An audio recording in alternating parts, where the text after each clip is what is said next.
Bismillahirrahmanirrahim. Assalamualaikum warahmatullahi wabarakatuh. Alhamdulillahirabbil alamin. Iyyahu na'budu wa iyyahu nasta'in. Asyhadu an la ilaha illallah wa asyhadu anna Muhammadar Rasulullah. Allahumma shalli wa sallim wa barik ala Rasulillah Sayyidina Muhammad wa ala alihi wa sahbihi ajma'in. Alhamdulillah, jamaah Masjid Al-Khalifah yang kami muliakan, khususnya para alim ulama, para ustaz-ustazah, tokoh agama, tokoh masyarakat. Kita senantiasa bersyukur kehadirat Allah atas segala nikmat yang Allah berikan kepada kita. Alhamdulillah, kita diberikan kesehatan, kekuatan, umur panjang. Ya, mudah-mudahan hari ini sudah tanggal 8 Sya'ban. Artinya ya 22 hari lagi lah ya kita masuk ke bulan suci Ramadan. Kepada Allah kita selalu bermunajat, semoga kita diberikan umur panjang sampai pada bulan Ramadan dan kita diberi taufik dan hidayah sehingga kita tetap bersemangat dan istiqomah menjalankan ajaran-ajaran agamanya. Amin ya rabbal alamin. Pada siang hari ini kita lanjutkan pembahasan kita tentang fadilatu kazmil ghaizi, ya, keutamaan menahan amarah. Pertemuan yang lalu kita menjelaskan tentang tingkatan-tingkatan marah. Ya, marah ini sebagai tabiat seorang manusia, tetapi ada tingkatannya. Ada tafrid, ada ifrat, dan ada al-i'tidal. Jadi tafrid itu sama sekali tidak ada rasa marahnya. Orangnya cuek, itu tidak bagus. Ya, ada sesuatu yang harus kita marah, diam aja. Tapi ada juga ifrat, berlebih-lebihan, ya, yang seharusnya tidak perlu marah, marah lagi. Nah itu. Tapi yang paling bagus tengah-tengahnya dengan melihat situasi dan kondisi. Tapi prinsipnya bagi seorang beragama, lihat standarnya, prinsip dalam agama. Kalau agama melarang dan menginginkan, iya. Tapi kalau hanya berdasarkan perasaan, jangan, ya, karena itu merusak. Ya, apa yang dirusak? Hati dirusak. Yang kedua, hubungan ibadah kita kepada Allah, dan yang ketiga dirusak hubungan terhadap sesama manusia. Nah, kali ini kita bahas tentang keutamaannya. Ya, jadi Allah Subhanahu wa taala memberikan pujian tentang orang yang mampu menahan amarahnya. Dia sebenarnya bisa melampiaskan, tapi dengan kemampuan mengendalikan diri, itu mampu melakukan. Ya, maka itu sesuatu yang mulia.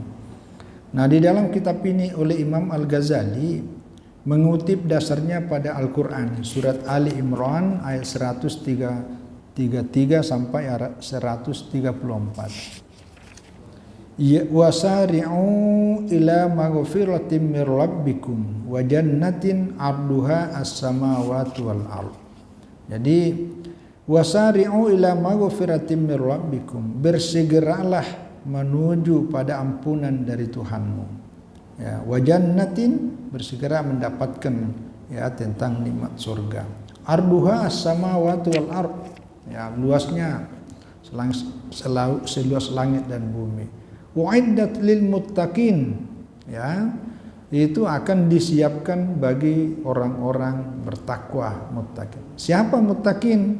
Nah, di dalam ayat ini, ayat 134 diperjelas. 1. Alladzina yunfikuna fis sarra'i wad dharra. Orang-orang yang rela membelanjakan sebagian hartanya fis sarra'i, pada waktu dia dalam keadaan kondisi senang, lapang, ya, lagi banyak duitnya lah. Wad dharra'i, juga dalam keadaan susah, lagi keadaan bangkrut, lagi dalam keadaan miskin, tapi dia tetap membelanjakan sebagian. Ya, jadi bukan persoalan banyaknya, tapi persoalan keinginannya untuk menyumbang. Ya. Nah, yang kedua, inilah yang mau dibahas nih, wal kaziminal ghaiza, yaitu orang-orang yang mampu menahan amarahnya. Yang ketiga namanya muttaqin adalah wal afina anin nas, yaitu orang-orang yang siap sedia selalu memaafkan, ya, atas, ya, kesalahan orang lain. Orang lain pernah menyakiti, dirinya, tapi dia maafkan, selesai, sudah. Nah itu wallahu yuhibbul muhsinin, Allah mencintai orang-orang yang berbuat baik. Ya, jadi kalau muttaqin sudah pasti muhsin itu. Jadi nah dari tiga ini kata Imam Al-Ghazali, dallatil ayatu ala annal kazimina minal muttaqin. Jadi jelas sekali bahwa ayat ini mempertegas bahwa dari tiga kriteria sebagai orang bertakwa, salah satu diantaranya adalah annal kazimina minal muttaqin. Jadi orang yang mampu menahan amarahnya termasuk orang bertakwa. Jadi kalau kita mau mengukur bagaimana sifat dan karakter seseorang itu masuk kategori bertakwa, salah satunya lihatlah apakah dia mampu mengendalikan dirinya ketika ditimpa persoalan. Kalau dia marah-marah terus, tidak bisa kendalikan, itu belum masuk muttaqin. Ya. Makanya nanti ini hubungannya dengan puasa nih. Ya, jadi karena salah satu tujuan utama dari ibadah puasa yang kita lakukan nanti pada bulan Ramadan adalah bertakwa. Jadi antara puasa dengan menahan amarah itu satu paket. Makanya kalau bulan puasa itu dikurangilah ngomong, dikurangilah menyebar WA, informasi yang tak jelas. Karena nanti ya kalau kita menyebarkan berita yang tak jelas, apalagi berita fitnah, apalagi berita bohong, nanti orang yang dikena dia marah. Begitu dia marah datang kepada kita, akhirnya kita juga ikut marah, akhirnya marah-marahan. Nah, itu rusak agama kita. Ya, yang rusak ini kan hati. Karena ukurannya hati itu ya salah satunya ini pengendalian amarah. Ya, kemarin udah dibahas tentang marah itu kan sumbernya dari hati. Maka hati yang kotor, ya hati yang penuh dengan noda-noda dosa itu paling gampang, paling mudah tersurut amarah. Itu. Ini paling gampang yang begini diprovokasi nih. Itu. Nah, tapi kalau orang yang hatinya bersih, bening, nah itu berpikir dulu, tenang. Dia tidak seperti yang lain, dia bisa mengendalikan. Inilah yang diharapkan dan itu masuk kategori muttaqin. Ya. Wa anna maghfirata rabbihim tanaluhum, ya. Dan selain dia sebagai muttaqin, dia pun mendapatkan ampunan Allah. Jadi orang-orang yang mampu menahan amarahnya, kalau ada dosa, ada kehilapan, ada kesalahan masa-masa lalunya, dia diampuni oleh Allah. Ya, jadi dia mendapatkan ampunan dari Allah. Itu tadi wasari'u ila maghfiratin min rabbikum. Nah, jadi termasuk wa jannatuhu, surganya Allah itu uiddat lahum, disiapkan bagi orang-orang ini. Termasuklah disiapkan orang-orang yang mampu menahan amarahnya. Inilah kelebihannya, keutamaan bagi orang yang mampu menahan amarah. Ya, cuma memang ini di atas kertas. Ya, ini konsep. Tapi bagaimana implementasinya itu ketika kita benar-benar ditimpa masalah. Ya, jadi salah satu mengukur kalau dalam tasawuf itu namanya ar-riyadatu. Ar-riyadah itu artinya melatih. Nah, latihan kita dalam hidup ini adalah ketika ditimpa musibah. Melatih dan menumbuhkan rasa keikhlasan, melatih dan menumbuhkan rasa tentang kesabaran, ketawakalan, dan termasuk ini melatih itu adalah ketika kita mendapatkan masalah, mendapatkan tantangan, mendapatkan musibah, termasuklah mendapatkan sengketa-sengketa itu. Kan biasa marah-marah itu kalau sengketa-sengketa ini. Ya, ini dulu saya ketua Badan Wakaf Indonesia Provinsi Kalimantan Barat. Salah satu kesibukan saya bukan menjadikan wakaf produktif. Kesibukan saya banyak itu ngurusi orang berkelahi gara-gara tanah wakaf. Itu. Iya, itu ada payuan.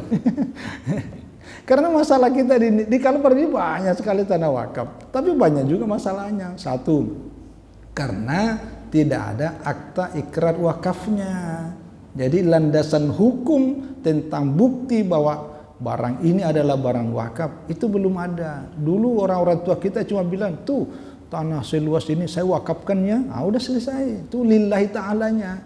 Nah ini berpotensi untuk terjadi sengketa. Nah pada waktu terjadi sengketa, ini adalah marah-marahan. Yang lucunya ini yang marah-marahan ini, apalagi kalau ada tanah dianggap sebagai tanah wakaf, dianggap warisan. Apa yang terjadi? Siapa yang berkelahi? Bukan orang lain. Yang berkelahi itu antar sesama saudara. Yang berkelahi itu antar sesama sepupu satu kali, ayahnya dengan ayahnya kan bersaudara, anaknya dibawa berkelahi. Aduh Allah, padahal sama-sama ngurus wakaf. Nah dalam kondisi seperti inilah ilmu membaca karangan Imam Al-Ghazali seperti ini penting untuk mengerem, atau kita tidak membaca tapi paling tidak mendengar, karena itu bagian dari upaya kita mengerem. Apalagi nanti bulan puasa ini dengan kita tidak makan, artinya menahan diri, tapi intinya menahan gejolak syahwat amarah, gitu, ya.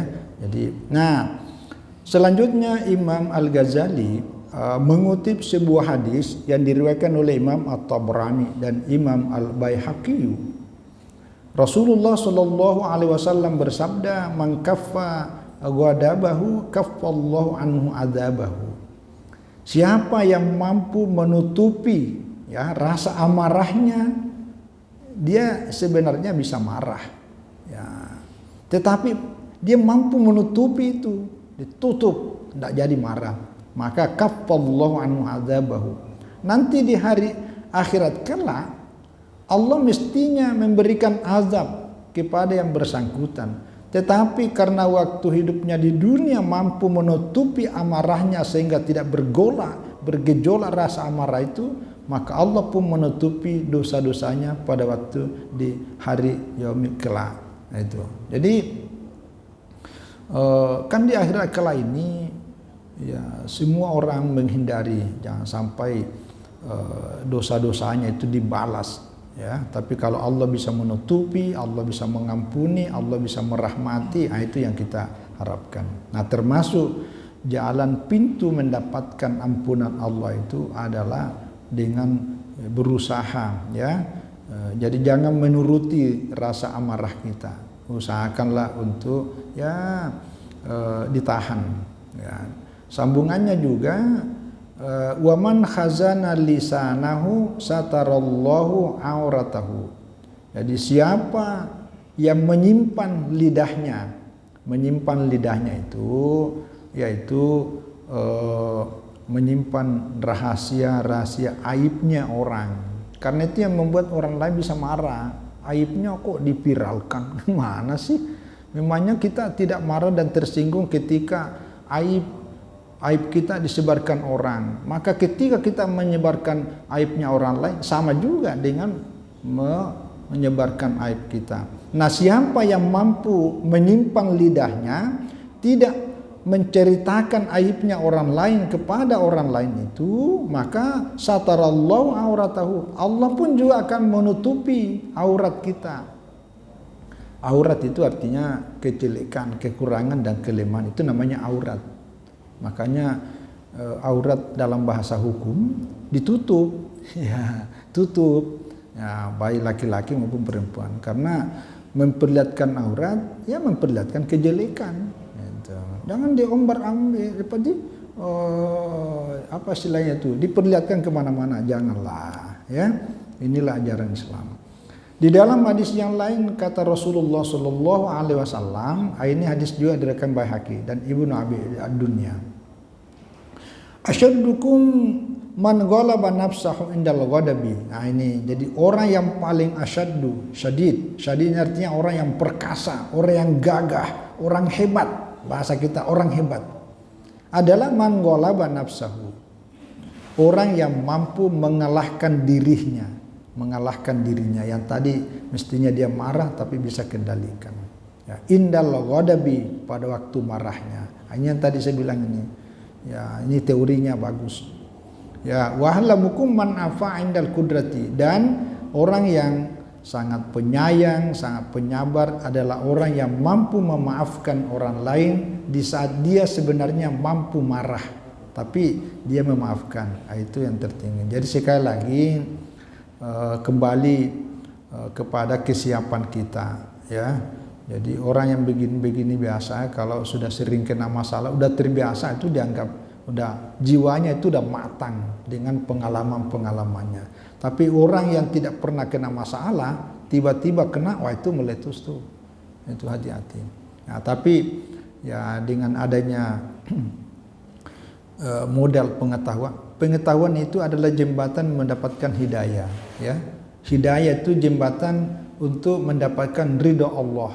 Nah, jadi pengetahuan agama menjadi sarana untuk bisa mendapatkan hidayah untuk mendapatkan ridha Allah. Jadi kalau sudah ada modal lalu kita kena masalah, paling tidak kita dapat mengerem. Tapi kalau enggak, itulah yang tadi kita lampiaskan kemana saja, itu, ya. Jadi tapi sekali lagi ya selama tidak dilarang oleh agama. Nah, waruwiya diriwayatkan anna rajulan min jafatil Arab. Jadi dulu ada orang-orang Arab yang kasar. Arab ini orang dari dari jauh, ya, wataknya keras. Apa dia bilang? Dia bilang qala li Umar radhiyallahu an. Dia katakan sama Umar bin Khattab, ya, wallah, demi Allah, ma taqdibil adil. Demi Allah, Anda ini tidak berbuat adil. Itu dikata-katai Umar bin Khattab. Ini seorang Umar bin Khattab yang kita kenal sudah sangat adil, sudah sangat ya terkenal sahabat Nabi yang sangat terpuji. Wala tu'ti al-jazla, dan juga Anda tidak bisa memberikan kepada kami yang cukup. Ini rakyatnya ini, tapi dia orang Badui dari pegunungan jauh, kata kasar orangnya. Maka tiba Umar mendengar kata-kata itu, Umar itu panas telinganya. Emosi, marah, hatta urifa dzalika fi wajhi, sampai kelihatan marahnya Umar itu karena wajahnya itu ada yang kemarin kita cerita itu. Kalau tanda-tandanya orang marah itu kan ada merah tampak, yaitu pengaruh dari api yang berkobar dari hati itu, kelihatan urat-urat itu kayak kencang. Makanya kemarin kita jelaskan kalau orang lagi sedang marah ambil air wudu supaya melenturkan kembali urat-urat yang lagi bahaya tuh, kalau enggak nanti putus urat-uratnya. Nah, itu yang namanya stres, gitu ya, stres. Jadi nah ini Umar kelihatan dari urat wajahnya, wah marah betul. Lalu faqala lahu rajulun ya amiral mu'minin, ada seorang sahabat yang kebetulan duduknya dekat dengan beliau mengingatkan, ya amiral mu'minin, alam tasma qaulallahi ta'ala khudil afwa wa'mur bil 'urf wa'rid 'anil jahilin. Itu untunglah kalau ada mengingatkan kita, walaupun orang-orang biasa tapi dia sadar, sabar. Apa kata? Ya amiral mu'minin, tidakkah baginda engkau, ya baginda Umar mendengarkan firman Allah dalam Al-Quran, khudil afwah, jadilah seorang pemaaf, wa'mur bil 'urf, perintahkanlah sesuatu yang baik, wa'rid 'anil jahilin. Ini jadi wa'rid 'anil jahilin artinya hindarilah, belakangilah orang-orang yang bodoh, ya, karena memang tadi Al-Arab ini ya memang wataknya seperti itu. Dia tidak tahu tata krama. Jadi kalau ada orang yang kita tahu memang orang seperti itu, ya dari sononya kalau dia ngomong selalu kasar, kalau dia jalan tuh tidak ada itu permisi-permisinya, dia main hantam ke rumah aja. Nah, ini yang begini-gini ini boleh dinasihati bagi yang tahu karakternya. Tapi jangan dilawan, karena Anda akan larut. Maka yang Anda lakukan wa'rid 'anil jahilin, hindari, tinggalkan aja, selesai itu. Karena makin dilawan, makin muncul. Nah, kalau Anda berdebat sampai berbantah-bantahan, itu lebih parah. Akhirnya kita ikut larut. Nah, ini yang dimaksud wa inna hadza minal jahilin. Itu. Jadi kata orang yang tadi diingatkan, orang-orang ini orang jahil, enggak usah dilawan. Bukan tandingannya, begitulah kira-kira. Pasakana Umar radhiyallahu anha wa afan. Lalu Umar tenang, diam, tidak jadi. Tadinya marah, emosi. Nah, itu dia tenang. Lalu memaafkan yang bersangkutan. Inilah pentingnya namanya kita berjamaah, kita bersahabat, karena ada yang ingatkan. Makanya itu, kalau ada perselisihan, ada perdamaian, jangan berduaan. Bawa kelompok-kelompok yang lain. Karena kalau kita lagi berdamai lalu kemudian tidak bisa ketemu, itu marah dua-duanya, bisa adu jotos di situ. Tapi kalau ada kawan yang menemaninya, ada ingatkan, bang, sabar bang, kita lagi di sini nih, apalagi bang, ini kita lagi di syuting nih, dilihat orang banyak, itu kan malu, ya. Jadi itulah pentingnya berjamaah itu, pentingnya selalu bersama-sama. Jadi bayangkan seorang Umar diingatkan oleh orang biasa. Ya, tapi sekali lagi orang biasa dan bukan orang biasa, orang terbiasa, orang paling luar biasa di sisi Allah sama. Ya, walaupun kita melihat dari sisi dunianya dia sebagai pejabat, dia sebagai ini, tapi secara rohaninya, spiritualitas, hatinya sama. Hatinya sama. Bahkan kadang-kadang justru yang tidak punya tekanan hidup itu adalah orang yang tidak punya beban. Jadi jujurnya itu lebih tinggi. Ya, sekali lagi itulah pentingnya. Jadi sekali lagi saya kira ini penguatan, ya. Sebenarnya setelah ini ada fadilatul hilm itu artinya sabar. Ya, jadi kesimpulannya sampai di sini. Jadi antara menahan amarah ini dengan sabar itu lebih tinggi. Karena menahan amarah ini kalau penjelasan Imam Al-Ghazali kadang-kadang seperti dia pura-pura. Sebenarnya tapi dia menahan. Nah, makanya yang paling bagus itu wal afina. Afina itu artinya menghapus rasa marah, barulah sabar. Itu ya. Jadi wal afina anin nas. Afina itu afatu yamhu, menghapus. Apa yang dihapus? Rasa sakit hati kita. Ya, karena kalau tidak dihapus itu muncul rasa dendam. Kita mampu menahan amarah kita di saat orang banyak hadir di situ karena malu, kan ada mertua kita. Waduh, malu dong. Nah, itulah menahan amarahnya. Tapi begitu tidak ada mertuanya karena rasa amarahnya masih ada, dendamnya masih muncul, itu kemungkinan kesempatan lainnya dia bisa melakukan kejahatan. Tetapi ketika sampai afina, yaitu menghapus rasa amarah itu dan memaafkan, itulah yang terbaik.